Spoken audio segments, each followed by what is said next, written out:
जो योग युक्त खाना बनावे।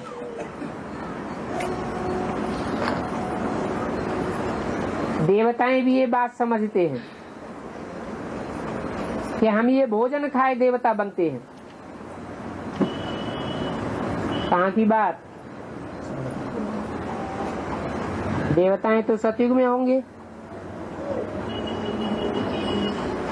ब्राह्मण संगम युग पर होते हैं, शूद्र कलयुग में होते हैं।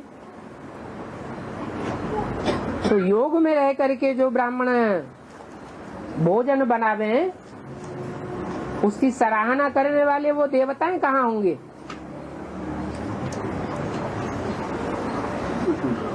सतयुग में होंगे, संगम में होंगे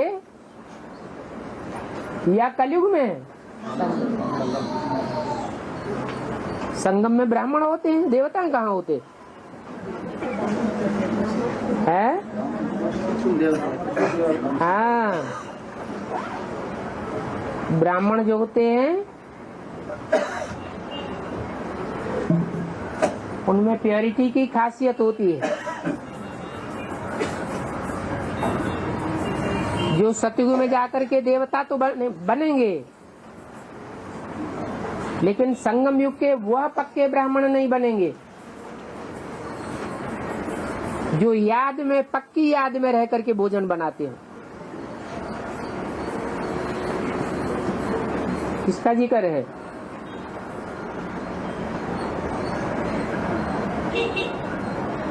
बेसिक में चलने वाले उन ब्राह्मणों का जिक्र है जो शिव बाबा के प्रैक्टिकल पार्ट को नहीं पहचान पाते। जब पहचान ही नहीं पाते तो याद कहाँ से करेंगे? इसलिए ये गायन है कि देवताएं भी ब्राह्मणों के ऐसे भोजन के लिए तरसते हैं। अभी तुम एडवांस में चलने वाले ब्राह्मण बच्चे हो, नंबरवार, जो योग युक्त रहते हो, ऐसी याद की अवस्था में रहेंगे तो उस भोजन से लोगों के बुद्धि के कपाट खुलने लगे। जरूर ब्रह्मा सरस्वती जैसी देवताई आत्माओं की बातें हैं। ब्रह्मा की जो वाणी चलती है वो ज्ञान की वाणी नहीं है,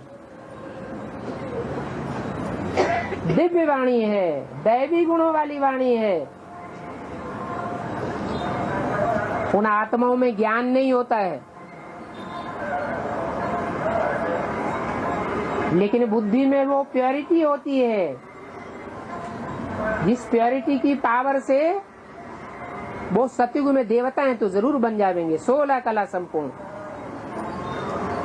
परंतु वो भी यहाँ के भोजन खा करके देवता बनते हैं, वासना लेते हैं। ऐसी ब्राह्मण आत्माएं अभी भी बेसिक में शरीर छोड़ रही है, प्योरिटी की पावर धारण करके शरीर छोड़ती है। वो ऐसे ब्रह्मा भोजन के लिए तरसते हैं। तो देवताएं भी समझते हैं हम ये भोजन खावें तो ये देवता बने, तो रुचि से तुम्हारे साथ मिलने के लिए आते हैं। उन देवात्माओं की बुद्धि में भी ये बात बैठती है ना। वो कैसे देवताएं तुमसे मिलते हैं, वो भी युक्ति है। सूक्ष्म वतन में वो और ये ब्राह्मण मिलते हैं। ये बुद्धि योग की बात है, ये भी वंडरफुल साक्षात्कार है।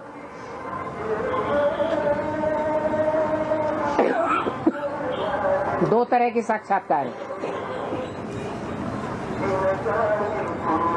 एक तो देव आत्माओं को बंद आंखों का साक्षात्कार होता है,